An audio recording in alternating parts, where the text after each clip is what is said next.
Clear cell cancer আমার বছর 25 ডাক্তারি জীবনের অভিজ্ঞতার ডায়েরি থেকে 12 পার্টে আজকে clear cell cancer article. Clear cell cancer ovary এবং ইউটেরাসের এন্ডোমেট্রিয়ামের এক বিশেষ ধরনের সাবটাইপ ক্যান্সার। আলাদা করে কেন এই আর্টিকেল?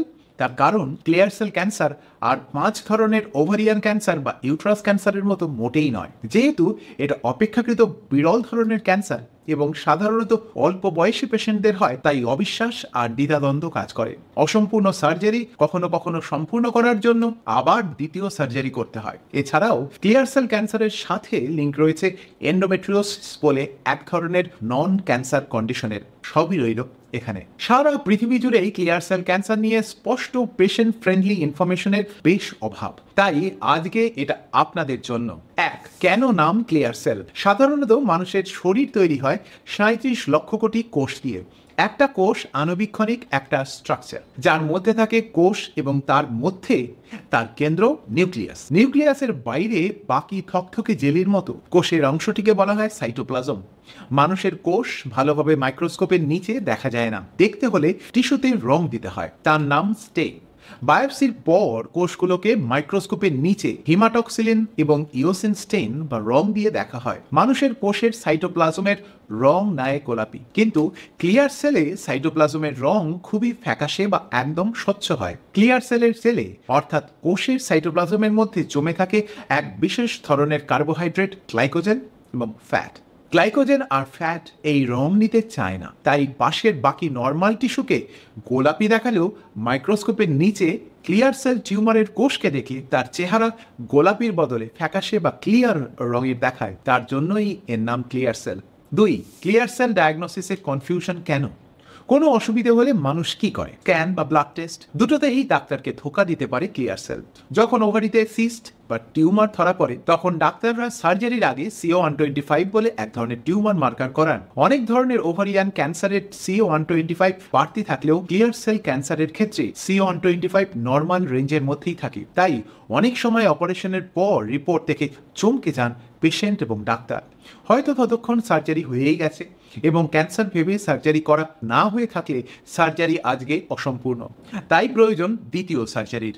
এছাড়া ক্লিয়ার সেল টাইপের ওভারিয়ান ক্যান্সার সাধারণত হয় এন্ডোমেট্রিওসিস বলে এক ধরনের নন ক্যান্সার বাট খুব কমন গাইনোকোলজিক্যাল অসুখের ব্যাকগ্রাউন্ডে। 3, ক্লিয়ার সেল ক্যান্সার আর এন্ডোমেট্রিওসিসের লিঙ্ক।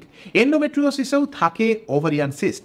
স্বভাবতই তার মধ্যে হঠাৎ ক্লিয়ার সেলের আবিষ্কার হলে পেশেন্ট নিজেও অবাক হয়ে যান যে এতদিন উনি সেটাকে আর 5 জনের ওভারিয়ান সিস্ট বলে ভেবে এসেছিলেন, আজ সেটা দেখা গেল ক্লিয়ার সেল ক্যান্সার। এন্ডোমেট্রিওসিসে ক্যান্সার হওয়ার প্রবণতা বাড়ছে সারা পৃথিবী জুড়ে। ক্লিয়ার সেল ক্যান্সারের সংখ্যাও বাড়তির দিকে। এই ক্লিয়ার সেল ক্যান্সার লুকিয়ে থাকতে পছন্দ করে। বেশিরভাগ সময়তেই সিস্টের আল্ট্রাসাউন্ড স্ক্যানে তেমন কোনো ক্যান্সার হয়েছে বলে তখন চট করে চোখে পড়ে না, আর সেই জন্যই প্রয়োজন কিভাবে ওরাটস পদ্ধতিতে আল্ট্রাসাউন্ড রিপোর্টিং করা হয় তা আপনার জানা। আপনি ডাক্তার না হয়েও তা জানতে পারবেন। এগুলো জীবনের বেসিক স্কিল। জানা থাকলে ক্যানে দেখা ওভারির সিস্ট সাধারণ নর্মাল সিস্ট নাকি বাকি কোনো কিছু সন্দেহজনক অর্থাৎ সিম্পল না কমপ্লেক্স সিস্ট, এই নিয়ে ডাক্তারের সঙ্গে সঙ্গে আপনি নিজেও ধারণা করতে পারবেন। যদি না জানেন কিভাবে ওরাটস পদ্ধতিতে আল্ট্রাসাউন্ড করা হয় বা আপনি নিজেই আল্ট্রাসাউন্ডের রিপোর্ট কিভাবে দেখে উঠতে শিখবেন, তার জন্য আমাদের অন্য আর্টিকেলের লিঙ্কে নজর রাখুন, নিজেই সিদ্ধান্ত নিতে বুঝতে পারবেন। 4, ক্লিয়ার সেল ক্যান্সার থাকে লুকিয়ে। তবে যা বলছিলাম, ক্লিয়ার সেল ওভারিয়ান ক্যান্সার লুকিয়ে থাকতে পছন্দ করে নিঃশব্দে। আমি যদি খুব তীক্ষ্ণ নজর দিয়ে পেশেন্ট না দেখি তাহলে আমিও মিস করব। যতই স্ক্যান করা হোক তাতেও স্পষ্ট ধরা পড়ে না। তাই টিস্যু ডায়াগনোসিস অর্থাৎ সার্জারির আগে আল্ট্রাসাউন্ড, সোনোগ্রাফি, সিটি, এমআর বা পেট সিটি হয়ে থাকলেও সীমাবদ্ধ ওভারিয়ান ক্লিয়ার সেল ক্যান্সারের ক্ষেত্রে দামি পেট সিটিতেও কনফার্মেশন আসতে নাও পারে, যদিও ছড়িয়ে পড়া ক্লিয়ার সেল ক্যান্সারের ক্ষেত্রে পেট সিটি যথেষ্ট উপকারী। 5, ক্লিয়ার সেল ক্যান্সার ইউটেরাসের। এতক্ষণ ওভারি ক্লিয়ার সেল ক্যান্সার নিয়ে কথা হলো। ক্লিয়ার সেল ক্যান্সার হতে পারে ইউটেরাসের ভেতরের লাইনিং বা এন্ডোমেট্রিয়ামেও, যদিও তা অপেক্ষাকৃত কম দেখা যায়। এক্ষেত্রে নজর রাখতে হবে অ্যাবনর্মাল ব্লিডিং প্যাটার্ন কিছু হচ্ছে কিনা বা মেনোপজের পর ব্লিডিং এর কোনো সম্ভাবনা দেখা দিচ্ছে কিনা। একটু সতর্ক থাকলে 2-3টে সার্জারির বদলে একটা সার্জারিতেই ইউটেরাসের ক্লিয়ার সেল ক্যান্সারের চিকিৎসা হয়ে যাওয়া উচিত। কষ্ট আর খরচ দুই কম, সেরে উঠবেন তাড়াতাড়ি। মেনোপজের আগে কোন ব্লিডিং প্যাটার্ন অ্যাবনর্মাল আর কোনটা নর্মাল জানতে হলে দেখুন আমাদের সাবস্ট্যাক পোস্ট পিরিয়ড, কোনটা নর্মাল আর কোনটা অ্যাবনর্মাল। আর মেনোপজের পর ব্লিডিং হলে কি করতে হবে তার জন্য আমাদের আস্ত একটা ইউটিউব টিউটোরিয়াল আছে, মেনোপজের পরে ব্লিডিং কি করতে হবে। 6. ক্লিয়ার সেল ক্যান্সারের সার্জারি। প্রথমে ওভারিয়ান ক্লিয়ার সেল ক্যান্সারের সার্জারি, তারপর ইউটেরাসের ক্লিয়ার সেল ক্যান্সারের সার্জারি, দুটো সম্পূর্ণই আলাদা। প্রথমত ওভারিয়ান ক্লিয়ার সেল ক্যান্সারের সার্জারি। যদি আপনি জেনেই গেছেন যে ওভারিতে ক্লিয়ার সেল ক্যান্সার হয়েছে, তাহলে হয়তো আপনার প্রাথমিক অন্তত একটি সার্জারি হয়েই গেছে। যদি এই সময় ক্যান্সার সন্দেহে সার্জারি না করা হয়ে থাকে, তাহলে সম্ভবত আপনার আরও একটি ক্যান্সার সার্জারির প্রয়োজন। যদি তা দরকার হয় তাহলে অতি অবশ্যই সার্জারি কমপ্লিট করিয়ে নিন। তার কারণ ক্লিয়ার সেল ক্যান্সারের ক্ষেত্রে প্রাথমিক এবং সব থেকে বড় চিকিৎসা হলো মনোযোগ দিয়ে করা সম্পূর্ণ একটা সার্জারি থেকে ভয় পেয়ে পিছিয়ে যাওয়া মানে ক্লিয়ার সেল ক্যান্সারের ট্রিটমেন্ট সারা জীবনের জন্য অপূর্ণ থেকে যাওয়া। তার কারণ এই ধরনের ক্যান্সারে কেমো প্রয়োজন এবং দেওয়া হলেও কেমো ভালো কাজ করতে চায় না। তাই যাচাই করে নিন আপনার complete ovarian cancer cyto reduction এবং স্টেজিং সার্জারি হয়েছে কিনা। ওভারিয়ান ক্যান্সারে কি রকম ভাবে সার্জারি করা হয় সে ব্যাপারে জানতে হলে আমাদের অন্য একটা আর্টিকেলে নজর রাখুন, লিংক নিচে। Surgery for advanced ovarian cancer 10 helpful guides.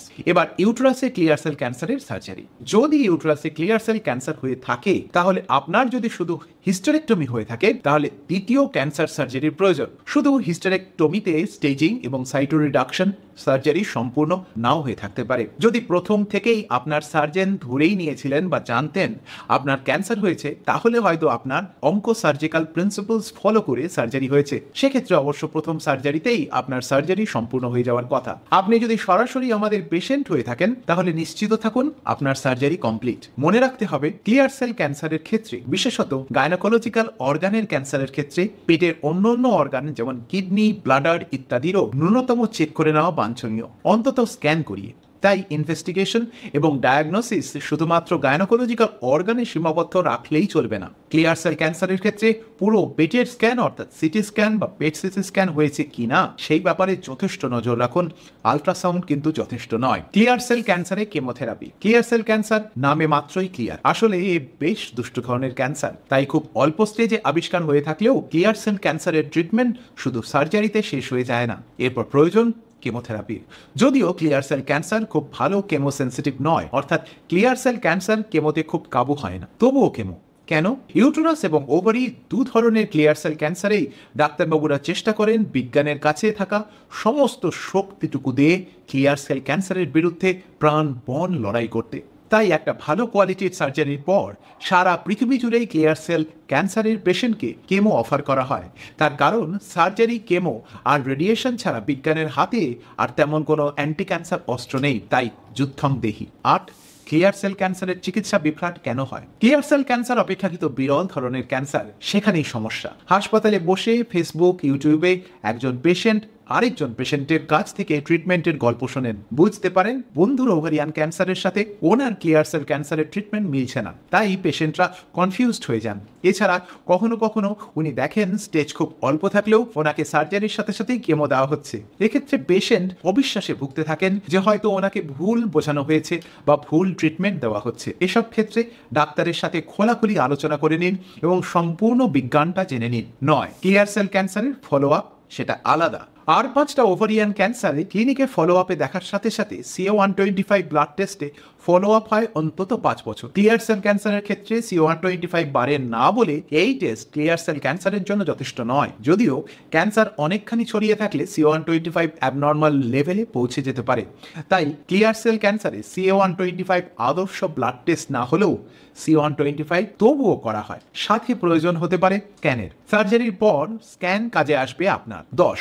Clear cell cancer বায়োপসিতে সতর্কতা। ওভারিয়ান ক্যান্সারের বায়োপসি কিভাবে হবে সে নিয়ে আমাদের আলাদা আর্টিকেল রয়েছে, লিংক রইল নিচে। ওটা পড়লে আপনি অনেকখানি বুঝতে পারবেন ঠিক কোথায় কোথায় সতর্ক হতে হবে আপনাকে। তা সত্ত্বেও এখানে খানিকটা বলে রাখি, সত্যিই যদি আপনার ক্লিয়ার সেল ক্যান্সার হয়ে থাকে তাহলে লেখা, পড়া, দেখা পজ করে কাগজ কলমে নিচের টেস্টগুলোর নাম লিখে রাখুন। ক্লিয়ার সেল ক্যান্সারের ক্ষেত্রে প্রথাগত বায়োপসির সাথে ইমিউনোহিস্টোকেমিস্ট্রি এবং জেনেটিক পরীক্ষাগুলোর প্রয়োজন হয়। বিশেষত ওভারিয়ান ক্লিয়ার সেল ক্যান্সারের ক্ষেত্রে হাই ফ্রিকোয়েন্সি অফ ARID1A বা PIK3CA mutation, HNF1 beta over expression দেখা যায়। এগুলো ভবিষ্যতে চিকিৎসায় আপনার কাজে আসতে পারে। তার সাথে প্রয়োজন DMMR বা ডেফিসিয়েন্ট মিসম্যাচ রিপেয়ার বলে কোনো জেনেটিক প্রবলেম আছে কিনা সেটাও ডায়াগনোসিস করার। ইউটেরাসে ক্লিয়ার সেল ক্যান্সারের প্রতি 100 জনের মধ্যে 20 জনের MMRD এবং ওভারিয়ান ক্লিয়ার সেল ক্যান্সারের ক্ষেত্রে 100 জনের মধ্যে 8 জনের MMRD বলে জেনেটিক ডিফেক্ট থাকতে পারে। এই ধরনের জেনেটিক ডিফেক্ট থাকলে পেশেন্টের আলাদা ট্রিটমেন্টের সাথে সাথে পেশেন্টের ফ্যামিলি মেম্বারদেরও ডাক্তারি নজরদারিতে রাখতে হয়। এ নিয়ে আপনার গাইনোকোলজিক্যাল অনকোলজিস্ট বা মেডিকেল অনকোলজিস্টের সাথে সময় হাতে নিয়ে আলোচনা করুন। 11, ক্লিয়ার সেল ক্যান্সার ভবিষ্যৎ কিরকম? Early stage ovarian clear sell ক্যান্সারের ক্ষেত্রে ভবিষ্যৎ সাধারণত বেশ ভালো হয়, কিন্তু যে ধরনের clear cell cancer high stage তাদের ক্ষেত্রে ট্রিটমেন্ট বেশ চ্যালেঞ্জিং, তাই সর্বশক্তি দিয়ে ট্রিটমেন্ট করা উচিত। 12, ক্লিয়ার সেল ক্যান্সার দ্রুত পাল্টাচ্ছে আধুনিক ট্রিটমেন্ট। গত 2 বছরে ক্লিয়ার সেল ক্যান্সারের ট্রিটমেন্টের ল্যান্ডস্কেপ পাল্টেছে আমূল। বিশেষত ফিরে আসা ক্লিয়ার সেল ক্যান্সারের ক্ষেত্রে এসেছে ইমিউনোথেরাপি, যার মধ্যে রয়েছে ইমিউনোথেরাপি অর্থাৎ PD-1 বা PDL-1 ইনহিবিটরস। এই ধরনের টার্গেটেড থেরাপিস যেমন ARID1A অ্যাঞ্জিওজেনেসিস মডিফাইং ড্রাগ, এর মধ্যে বেভাসিজিমাব বলে একটি টার্গেটেড থেরাপি, তার প্রচুর সাইড এফেক্ট থাকা সত্ত্বেও ক্লিয়ার সেল ক্যান্সারের ক্ষেত্রে এক গুরুত্বপূর্ণ ভূমিকা নিয়েছে। সম্প্রতি এলাহিয়ার ট্রেড নেমের এক বিশেষ ওষুধ FDA অ্যাপ্রুভাল পেয়েছে। এই ওষুধের পুরো নাম মিরভেটুক্সিম্যাব সোরাবস্ট্যানসিন কাইনেক্স। কেমো রেজিস্ট্যান্ট ওভারিয়ান ক্যান্সার এবং কিছু ক্লিয়ার সেল ক্যান্সারে এলাহিয়া বেশ ভালো কাজ করছে, বিশেষত যার বায়োপসিতে ফোলেট রিসেপ্টর আলফা পজিটিভ আছে। তবে এই টেস্ট খুব কম লেভেলেই করা হয়। এ এক নতুন যুগের ওষুধ, যেখানে ওষুধের সাথে মিলিয়ে দেওয়া হয়েছে অ্যান্টিবডি, যা শরীরের মধ্যে ওই ঠিক বিশেষ ক্যান্সার কোষকে দেখে দেখে আক্রমণ করে, নর্মাল কোষগুলো ইনট্যাক্ট থাকে। ইউটেরাসে ক্লিয়ার সেল ক্যান্সার ফিরে এলে এবং প্রথাগত চিকিৎসায় সাহায্য না পেলে বিশেষ ধরনের ইমিউনোথেরাপির ব্যাপারে পরামর্শ নিন আপনার মেডিকেল অনকোলজিস্টের কাছে। কখনো চমকে দেওয়ার মতো ড্রাগ ড্রস্টালিমাব খুব ভালো কাজ করে।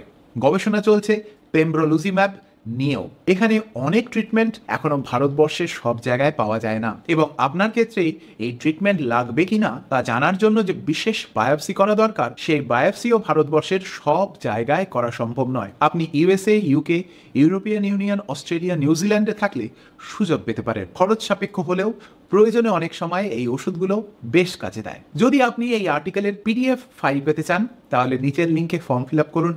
ফাইল পৌঁছে যাবে আপনার ইমেইলে। 10 মিনিটে রিপ্লাই না পেলে চেক করুন ইমেইলের স্প্যাম ফোল্ডারে। আজ এই পর্যন্তই। ভালো থাকবেন, শিগগিরই দেখা হবে অন্য একটা আর্টিকেল নিয়ে।